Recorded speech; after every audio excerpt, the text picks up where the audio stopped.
مفتي صاحب وایي سورت فاتحه خو مونږ منو دا دلته چې زه وایم چې تاسو د کلي کې که مونږ وګورځو چې لکه جنازې مونځ به مونږ څنګه کوو نو فاتحه به پېژنیم نه که چا ولوستله لکه جنازې مونځ یې ونه شو. مفتي صاحب وایي په نیت د ثنا جایز دی. نو دا به ته مونږ ته په یو حدیث کې پیش کړي چې لکه سورت فاتحه به لولې خو په نیت د ثنا. مفتي صاحب ته مدعي په دې مسله کې ته امر زاید ثابت دی ته فاتحه به لولې اوس دا ستا مونځ دی ته چې 15 وخته مونځ کې په دې کې چې ته وایې چې فاتحه واجب ده که دا سړی و چې په نیت د ثنا به لولې قرات نه جایز ته به هغه ته جواب کې نه دا مونځ دی. نبي صلی الله علیه وسلم چې قرات وکړي په مانځه کې لولې.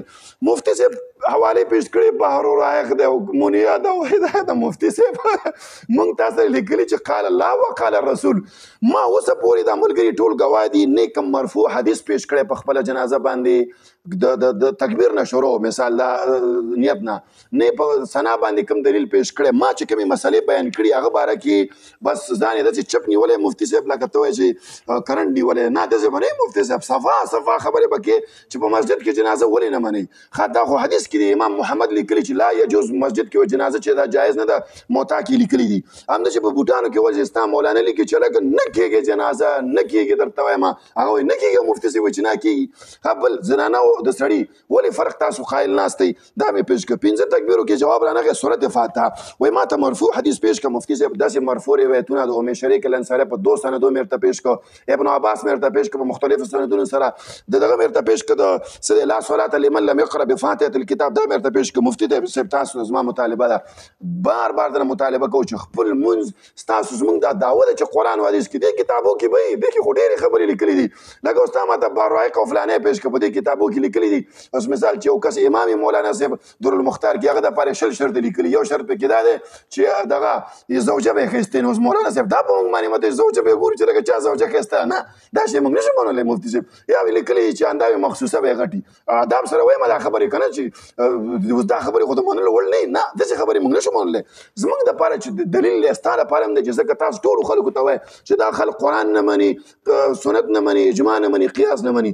ستا په دې ټولو شیو کې یو شی هم نشته نه دی قرآن شته په دې خپله مسله کې نه حدیث شته دی نه دی اجماع راوړی دی یو شی دی نه راوړی. مفتي صاحب تا ته چې یو کس کیني چې مولانا صاحب ستا د جنازې مونځ نه دی ثابت د قرآن او حدیث نه ثابت که ته به ورته بحر الرائق دی نه ته به ورته چې راشه زه هم درته په خپله مده باندې دلیل پیش کوم.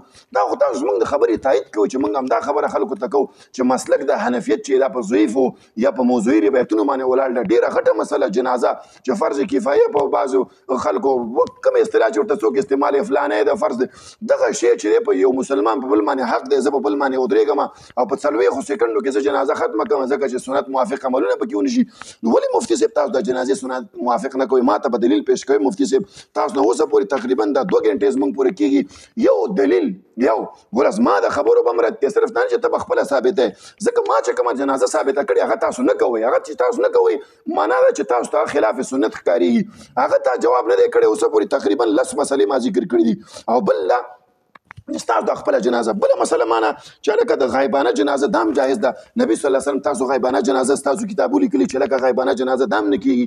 د نجاشي جنازه چې نبي صلی الله علیه وسلم کله هغه دغه وفات شو نجاشي باچا نبي صلی الله علیه وسلم ویلي چې راشي یو باچا وفات شوی د هغه جنازه وکړو هغه په حبشو کې وفات شوی و نبي صلی الله علیه وسلم په هغه باندې جنازه وکړه.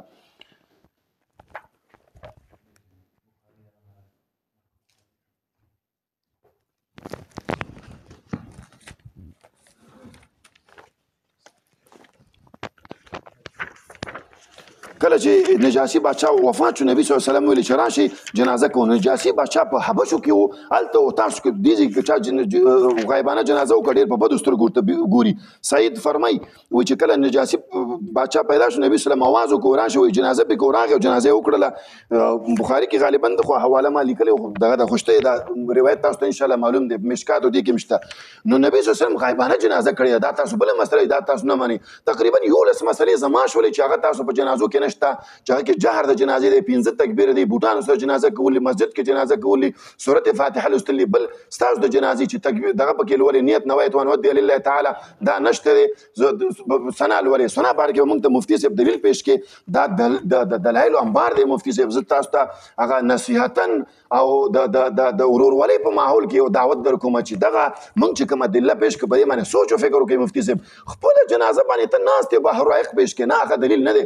تا ما سره دا وعده کړې اوس ما ستا دا خبره چې په قرآن او حدیث باندې به فیصله کوو په قرآن او حدیث باندې به مسله منو تاسو اوسه پورې هغه باندې نه پیش کړي.